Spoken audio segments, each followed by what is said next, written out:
Good morning. तो आज हमको पढ़ना है अम्ल, क्षारक और लवण, एसिड्स, बेसेस और साल्ट्स। तो अम्ल क्या होते हैं? तो अम्ल स्वाद में खट्टे होते हैं। तो अम्ल क्या चीज़ करता है? परीक्षा में पूछता है कि अम्ल ऐसा क्या करता है। तो जो अम्ल होते हैं एसिड, इसका कोड लिखा है यहाँ पर अनिल। अ से अम्ल, न से नीला, ल से लाल।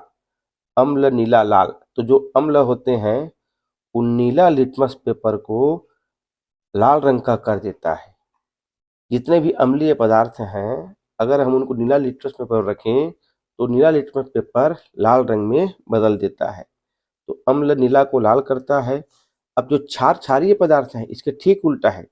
यदि अम्ल नीला को लाल करता है तो क्षार का कोड है छलनी। छ से क्षार, ल से लाल, नी से नीला। क्षार क्या करता है? लाल को नीला कर देगा। और उदासीन जो होते हैं, इन पर लिटमस पेपर का रंग में कोई परिवर्तन नहीं होता है। तो अम्ल, क्षार, लवण। अम्ल नीला को लाल, क्षार लाल को नीला। और जो उदासीन पदार्थ होते हैं, इनसे लिटमस पेपर के रंग में कोई परिवर्तन नहीं होता है। अब देखते हैं सूचक। ऐसे क्या क्या सूचक हैं जिनसे हमें पता चलता है कि कोई पदार्थ अम्ल है कि क्षार है। तो एक सूचक है मिथाइल ऑरेंज। दूसरा सूचक होता है फिनाप्थेलिन। एक है, दो सूचक हैं। एक सूचक है मिथाइल ऑरेंज, दूसरा है फिनाप्थेलिन। तो मिथाइल ऑरेंज क्या करता है? मिथाइल ऑरेंज अम्लों के साथ, यहाँ पर मैंने डिब्बों के हिसाब से बनाया आपको। मिथाइल ऑरेंज अम्लों के साथ नारंगी रंग देता है और क्षारकों के साथ पीला रंग देता है। अम्लों के साथ नारंगी रंग और क्षारकों के साथ पीला रंग। वहीं जो दूसरा सूचक है फिनाप्थेलिन, ये अम्लीय विलयन में रंगीन हो जाता है और क्षारीय विलयन में गुलाबी। तो दो सूचक हैं, एक है मिथाइल ऑरेंज और दूसरा है फिनाप्थेलिन।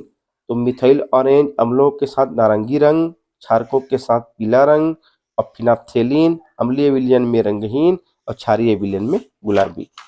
अब आते हैं अम्ल एसिड्स। तो अम्ल क्या होते हैं? तो अम्ल कई प्रकार के होते हैं। तो सबसे पहला है प्राकृतिक अम्ल। प्राकृतिक अम्ल क्या होता है? तो प्राणियों और वनस्पतियों में जो जंतु हैं और जो वनस्पति में जो प्राकृतिक रूप से पाए जाते हैं, उस अम्ल को प्राकृतिक अम्ल कहते हैं। प्राणियों और वनस्पतियों में प्राकृतिक रूप से नेचुरल उनमें रहता है अम्ल, उस नेचुरली प्राकृतिक रूप से उनमें अम्ल रहता है, उस अम्ल को हम प्राकृतिक अम्ल कहते हैं। जैसे यहाँ लिखा है संतरा नींबू, सनिसा। स से संतरा, नी से नींबू, स से साइट्रिक। तो संतरा नींबू, संतरा और नींबू में साइट्रिक अम्ल होता है। ये संतरा है, ये नींबू है, जो स्वाद में खट्टे होते हैं। संतरा और नींबू में साइट्रिक अम्ल पाया जाता है। दूसरा है सेम। से सेब, म से मैलिक अम्ल। सेब में मिलता है मैलिक अम्ल। संतरा और नींबू में साइट्रिक अम्ल मिलता है और सेब में मिलता है मैलिक अम्ल। अगला है चंपा, चींटी, मधुमक्खी, बिच्छू के डंक, इनमें मिलता है फॉर्मिक अम्ल। चींटी, मधुमक्खी या बिच्छू के डंक, इनमें प्राकृतिक रूप से पाया जाता है फॉर्मिक अम्ल, जिसे हम मिथेनोइक अम्ल भी कहते हैं। अगला है फटा दूध। फटा दूध है,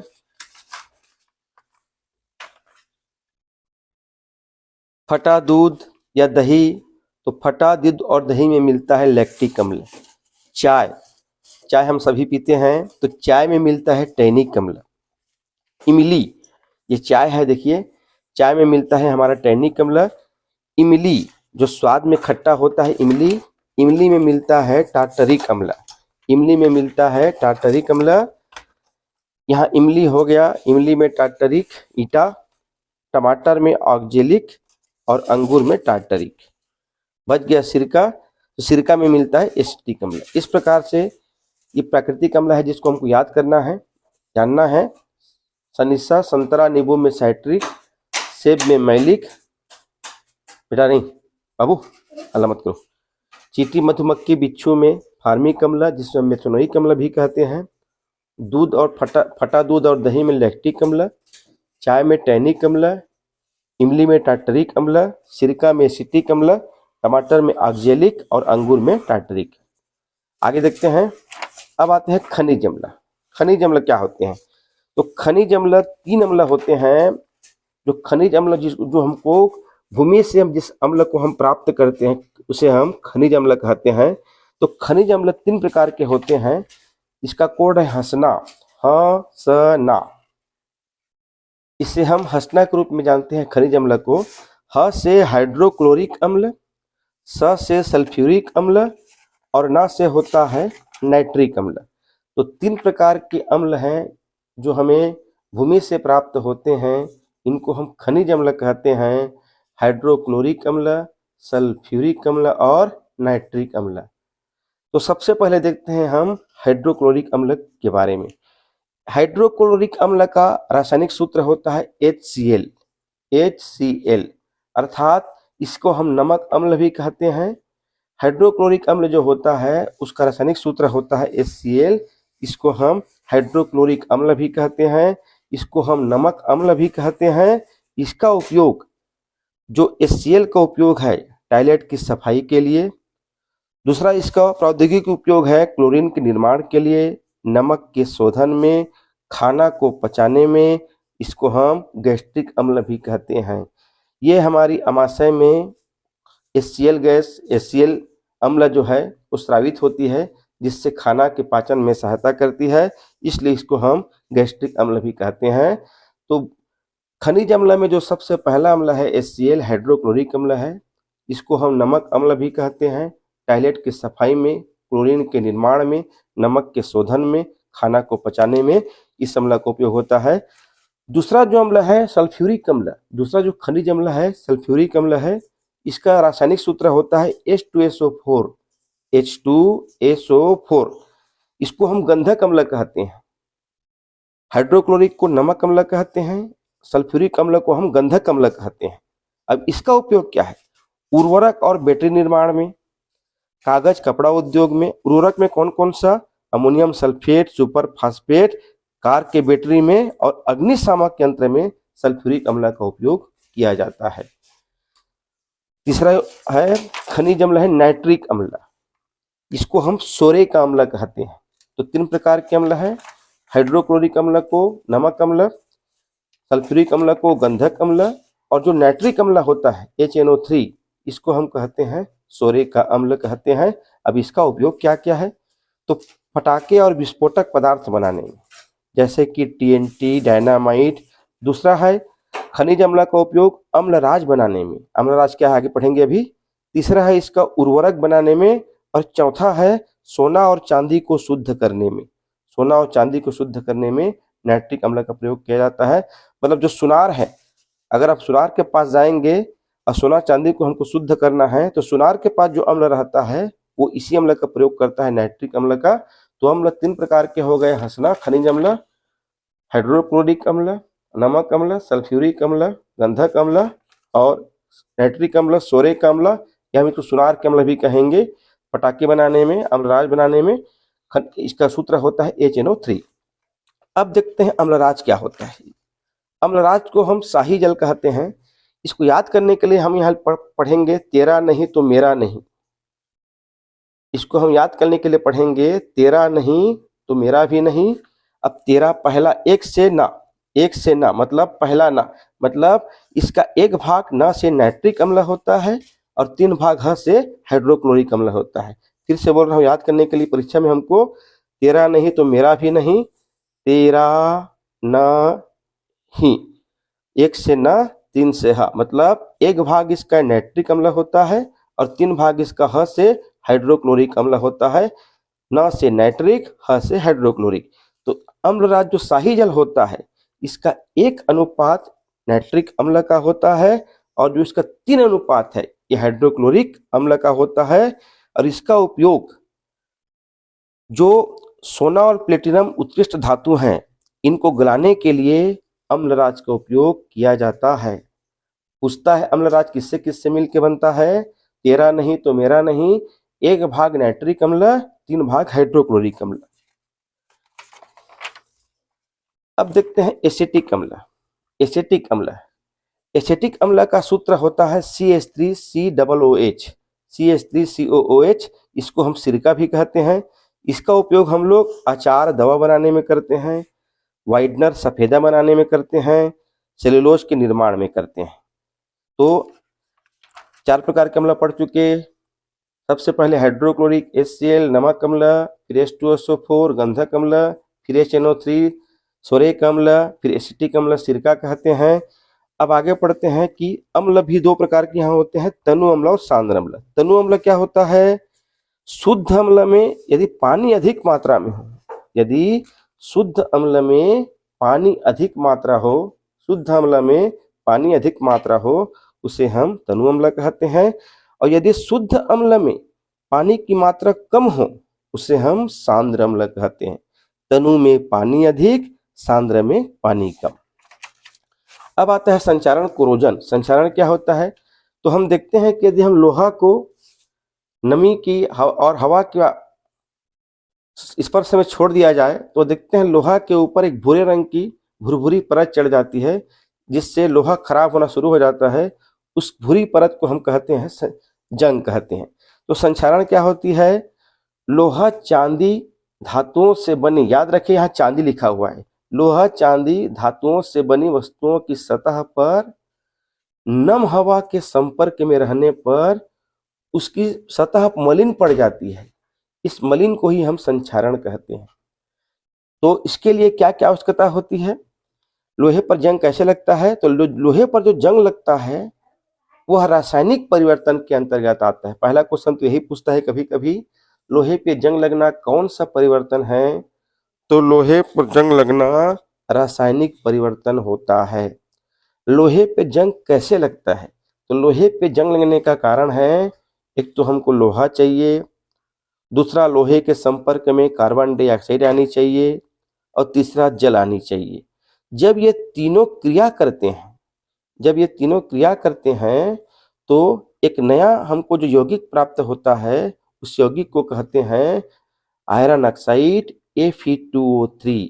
इसको हम कहते हैं Fe2O3, अर्थात यही जंग है। अगर लोहे नम हवा और कार्बन डाइऑक्साइड के साथ क्रिया करके एक नया यौगिक बनाती है आयरन ऑक्साइड Fe2O3, यही जंग होता है। अब इस लोहे को इस जंग से बचाने के लिए हम क्या क्या ऐसा कर सकते हैं कि लोहा जंग से बचे? तो सिंपल सा, एक तो हम पेंट या ग्रीस कर सकते हैं। दूसरा, लोहे के ऊपर, यह एमपी है, लोहे के ऊपर क्रोमियम या जस्ते की परत चढ़ाई जाती है। लोहे को जंग से बचाने के लिए लोहे के ऊपर क्रोमियम अथवा जिंक की परत चढ़ाई जाती है।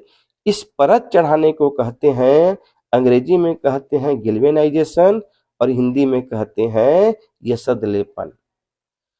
अब परत चढ़ाने के पहले देखिए, हमको लोहा को जंग से बचाने के लिए मान लो हमको परत चढ़ानी है, तो परत चढ़ाने के पहले हमें लोहा को साफ करना पड़ता है। जो हम लोहा को साफ करते हैं उसके लिए हम लोग 2 अम्ल का प्रयोग करते हैं। एक सल्फ्यूरिक अम्ल होता है, दूसरा नाइट्रिक अम्ल होता है। लोहे पर परत चढ़ाने के पहले लोहे को साफ किया जाता है, किससे किससे? सल्फ्यूरिक अम्ल और नाइट्रिक अम्ल से। इतना में अम्ल खत्म। अब आता है क्षार। क्षारक पदार्थ को एल्कली भी कहते हैं, इसका अर्थ राख होता है। अब क्षार क्या होते हैं? ऐसे क्षारक जो जल में विलेय होते हैं, कुछ ऐसे पदार्थ हैं जो जल में विलेय होते हैं, उन्हें हम क्षार कहते हैं। जैसे कि NaOH, KOH, MgOH2। Sodium hydroxide, NaOH का रासायनिक नाम होता है caustic soda, sodium hydroxide, KOH का पोटेशियम हाइड्रोक्साइड, और MgOH2 का होता है मैग्नीशियम हाइड्रोक्साइड। तो ये 3 ऐसे क्षार हैं जो जल में घुल जाते हैं, कास्टिक सोडा या सोडियम हाइड्रोक्साइड या NaOH, दूसरा होता है KOH पोटेशियम हाइड्रोक्साइड या MgOH2 मैग्नीशियम हाइड्रोक्साइड। अब यहाँ देखिए, सब के पीछे हाइड्रोक्साइड लिखा है। सोडियम के पीछे हाइड्रोक्साइड, पोटेशियम के पीछे हाइड्रोक्साइड, मैग्नीशियम के पीछे हाइड्रोक्साइड, ये तीनों के तीनों जल में विलय हैं, क्षारीय हैं। अब जो कास्टिक सोडा होता है, इसका उपयोग घर घर में होता है, साबुन बनाने में, बर्तन की सफाई में और पेट्रोल को साफ करने में। फिर से कास्टिक सोडा का जो उपयोग होता है कि बर्तन की सफाई में, साबुन निर्माण में, पेट्रोलियम को साफ करने में। हमको पूछेगा कास्टिक सोडा का सूत्र क्या होता है, NaOH। कास्टिक सोडा रासायनिक नाम क्या है, सोडियम हाइड्रोक्साइड। पोटेशियम हाइड्रोक्साइड का सूत्र क्या है, KOH। इस तरह से हमको सूत्र पूछेगा। अगला देखते हैं क्षार के उपयोग। तो क्षार का जो उपयोग है, पहला उपयोग होता है इसका विरंजक चूर्ण बनाने में। विरंजक चूर्ण बनाने में मोस्ट एमपी है विरंजक चूर्ण। विरंजक चूर्ण बनाने में क्षार का उपयोग होता है। तो विरंजक चूर्ण का सूत्र क्या होता है, CaOCl2। CaOCl2 कैल्शियम ऑक्सीक्लोराइड क्षार का उपयोग है विरंजक चूर्ण बनाने में। इसका सूत्र होता है CaOL2 कैल्शियम ऑक्सीक्लोराइड। इसका उपयोग किसमें होता है, विरंजक चूर्ण का जीवाणु को खत्म करने में, जीवाणुनाशक में, और दूसरा होता है जल के शुद्धिकरण में। फिर से विरंजक चूर्ण बनाने में क्षार का उपयोग किया जाता है। विरंजक चूर्ण का सूत्र है CaOCl2 कैल्शियम ऑक्सीक्लोराइड। इसका उपयोग जीवाणुनाशी में और जल को साफ करने में किया जाता है। और क्षार का दूसरा उपयोग होता है भूमि और पानी की अम्लीयता को कम करना। यदि भूमि और पानी में अम्ल की मात्रा बढ़ जाए तो क्षार द्वारा उसे हम कम कर सकते हैं।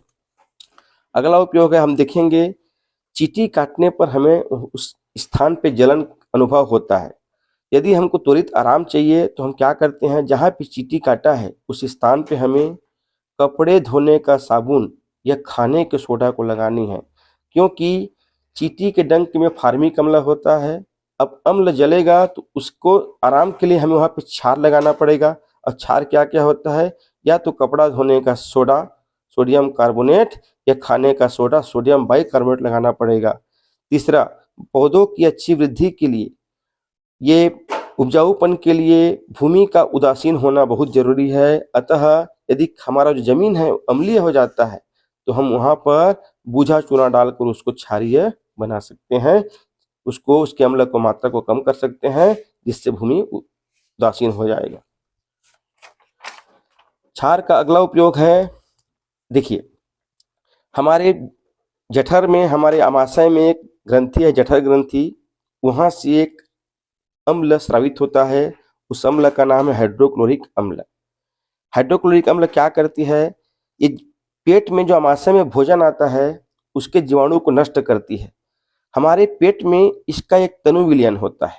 हमारे पेट में इसका एक तनु विलयन होता है जो खाए गए भोजन को पचाने में सहायता करती है। अब यदि हमारे पेट में इसकी मात्रा कम हो जाए, किसकी मात्रा कम हो जाए, HCl की मात्रा कम हो जाए तो पाचन की समस्या उत्पन्न होगी।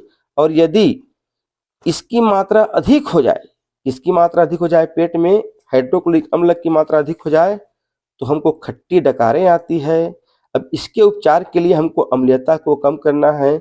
यदि हमारे पेट से खट्टी डकार आ रही है तो इसका दूर करने का उपाय है मिल्क ऑफ मैग्नीशिया, अर्थात दूधिया मैग्नीशिया कहते हैं। यह एक यौगिक है, इसे हम एंटी एसिड या प्रति अम्ल भी कहते हैं। फिर से क्षार को, ये मोस्ट टाइम पे है, हमारे अमाशय में एक ग्रंथि है जठर ग्रंथि, वहाँ से हाइड्रोक्लोरिक अम्ल स्रावित होता है। ये हमारे पेट में भोजन के जीवाणुओं को नष्ट करता है। यदि इसकी मात्रा कम हो तो पाचन में समस्या हो जाती है, और यदि इसकी मात्रा अधिक हो तो हमको खट्टी डकारें आती हैं। अब इससे बचने के लिए हमें एक गोली लेना पड़ता है एंटी एसिड, उसको हम कहते हैं मिल्क ऑफ मैग्नीशिया या दूधिया मैग्नीशिया, जो क्षारीय होती है। अगला है लवण, साल्ट। लवण क्या होता है, यदि हम अम्ल और क्षार की क्रिया कराएं, यदि हम अम्ल और क्षार की क्रिया कराएं तो हमको लवण और पानी मिलता है। देखिए यहाँ पर अम्ल है HCl हाइड्रोक्लोरिक अम्ल, एक क्षार कास्टिक सोडा है सोडियम हाइड्रोक्साइड। यदि हम इन दोनों की क्रिया कराते हैं तो यहाँ से क्लोरीन और सोडियम मिलकर एक यौगिक बनाएगा सोडियम क्लोराइड। दूसरा है यहाँ से एक OH, इन दोनों से क्रिया करके पानी बनाएगा। तो जो एक नया पदार्थ यहाँ पर बना सोडियम क्लोराइड NaCl, यही है साधारण नमक या लवण। तो लवण क्या होती है? लवण एक उदासीनीकरण क्रिया है। इसके अंतर्गत यदि हम अम्ल और क्षार की क्रिया कराएं तो हमको लवण मिलता है, पानी प्राप्त होता है। NaO, देखिए यहाँ पर HCl का क्रिया हुआ NaOH के साथ, NaCl अलग यौगिक बन गया और पानी बन गया। लवण के प्रकार, लवण के 3 प्रकार होते हैं, अम्लीय लवण, क्षारीय लवण और उदासीन लवण। तो अम्लीय लवण भी नीला को लाल कर देता है, जैसे कॉपर सल्फेट, इसको हम नीला थोथा भी कहते हैं। अम्लीय लवण नीला लिटमस को लाल कर देता है, इसको हम कॉपर सल्फेट कहते हैं। ये कॉपर सल्फेट है, इसका उदाहरण है, इसको हम नीला थोथा भी कहते हैं। दूसरा होता है क्षारीय लवण, यह लाल को नीला करता है, जैसे इसका उदाहरण है सोडियम कार्बोनेट Na2CO3, कपड़ा धोने का सोडा, ये क्षारीय लवण है। तीसरा होता है उदासीन लवण, ये लिटमस पेपर पर कोई प्रभाव नहीं डालता है। खाने का नमक, सोडियम क्लोराइड जो हर घर में मिलता है, सोडियम NaCl, ये उदासीन लवण है। तो लवण के 3 प्रकार हैं, अम्लीय लवण, क्षारीय लवण, उदासीन लवण। अम्लीय लवण कॉपर सल्फेट, क्षारीय लवण सोडियम कार्बोनेट, उदासीन लवण नमक। अब लवण के उपयोग, तो सबसे पहले यहाँ पे 3 चीज लिखा हुआ है। लवण 3 प्रकार लिखा हुआ है, NaCl, साधारण नमक, सोडियम क्लोराइड। अगला लिखा है Na2CO3, सोडियम कार्बोनेट, कपड़ा धोने का सोडा। अगला लवण है NaHCO3, सोडियम बाइकार्बोनेट, खाने का सोडा। यहाँ पे 3 लवण दिया गया है, NaCl, सोडियम क्लोराइड, खाने का नमक, साधारण नमक, उदासीन लवण। Na2CO3, सोडियम कार्बोनेट, क्षारीय सोडा पढ़ चुके हैं। NaHCO3, sodium bicarbonate. अब जो यहाँ NaCl है, सोडियम क्लोराइड, ये नमक कहा जाता है, ये उदासीन लवण है। इसका उपयोग किसमें किसमें करते हैं? नमक के बिना हम स्वाद नहीं पा सकते, घर घर में नमक प्राप्त होता है, सुबह से शाम तक हम नमक का प्रयोग करते हैं। तो भोजन को स्वादिष्ट बनाने के लिए, अचार मछली को खराब होने से बचाने के लिए, ORS के घोल में और क्लोरीन के निर्माण में हम नमक का प्रयोग किया जाता है। दूसरा जो सोडियम कार्बोनेट है, जो क्षारीय यौगिक है, इसका उपयोग कपड़ों को धोने में, कांच के निर्माण में और जल की कठोरता को दूर करने में। अगला जो सोडियम बाइकार्बोनेट है, इसका उपयोग हम लोग, ये खाने का सोडा है, सोडा वाटर शीतल पेय बनाने में, पेट की अम्लीयता को दूर करने में, पाचक पदार्थ के निर्माण में इसका प्रयोग किया जाता है। चौथा लवण है पोटेशियम नाइट्रेट KNO3, इसका उपयोग बारूद बनाने में किया जाता है, पोटेशियम नाइट्रेट KNO3। पसीना, यदि हमको गर्मी के महीने में हम पसीने से तरबतर होते हैं, यदि हमको पसीना आए तो हमारे शरीर से पसीने के साथ साथ लवण जो साल्ट होते हैं वो बाहर निकल जाता है, इसलिए पसीना क्या हो जाता है? नमकीन। अगला है निर्जलीकरण या डिहाइड्रेशन, यदि शरीर से अधिक पानी निकल जाता है तो पानी के साथ साथ हमारे शरीर से लवण भी निकल जाते हैं, जिससे पेचिश और अतिसार का ये कारण बनता है। निर्जलीकरण में क्या होता है? शरीर से अधिक पानी निकल जाता है, पानी के साथ साथ लवण भी निकल जाते हैं, जो पेचिश अतिसार के कारण बनते हैं। अब इनसे बचाव के लिए हमको लवण और शक्कर, साल्ट और शक्कर युक्त हमको पानी पीना चाहिए। जैसे एक ओरल सॉल्यूशन होती है ORS, oral rehydration solution, ORS का पाउडर भी मिलता है, जूस भी मिलता है, इसको पी के हम निर्जलीकरण से मुक्ति पा सकते हैं। अगला है अग्निशामक यंत्र। अगला है अग्निशामक यंत्र। अग्निशामक यंत्र का उपयोग हम लोग, अग्निशामक यंत्र का प्रयोग हम आग बुझाने के लिए किया जाता है। तो अग्निशामक यंत्र में क्या क्या क्रिया करवाई जाती है? तो अग्निशामक यंत्र में सोडियम बाइकार्बोनेट की क्रिया सल्फ्यूरिक अम्ल के साथ क्रिया कराई जाती है, जिससे सोडियम सल्फेट प्राप्त होता है, H2O प्राप्त होता है और मुख्य CO2 प्राप्त होता है, कार्बन डाइऑक्साइड। और कार्बन डाइऑक्साइड का उपयोग हम जानते हैं, कार्बन डाइऑक्साइड का उपयोग हम आग बुझाने के लिए करते हैं। तो अग्निशामक यंत्र में सोडियम बाइकार्बोनेट की क्रिया सल्फ्यूरिक अम्ल के साथ कराई जाती है, जिससे सोडियम सल्फेट पानी और CO2 निकलता है, कार्बन डाइऑक्साइड, और वही CO2 आग को बुझाती है। अब देखते हैं पीएच मान। पीएच मान क्या होती है? तो पीएच एक पैमाना है, पीएच एक स्केल पैमाना है। यदि पीएच का मान 7 से कम आए तो वो पदार्थ अम्ल होता है, और यदि पीएच का मान 7 से ज्यादा आए तो क्षार होता है। जैसे यहाँ पे एक लिखा हूं मैं, सरल डीएम का शासन, ये कोड है। सरल डीएम का शासन: स से समुद्री जल, र से रक्त, ल से लार, डी से दूध, एम से मूत्र, सा से शराब, स से सिरका, न से नींबू। तो जो समुद्री जल होता है इसका पीएच मान होता है 8.4। रक्त होता है, इसका पीएच मान होता है 7.4। लार, इसका मान होता है 6.5। दूध, इसका पीएच मान होता है 6.4। मूत्र, इसका पीएच मान होता है 6। शराब, इसका पीएच मान होता है 2.8।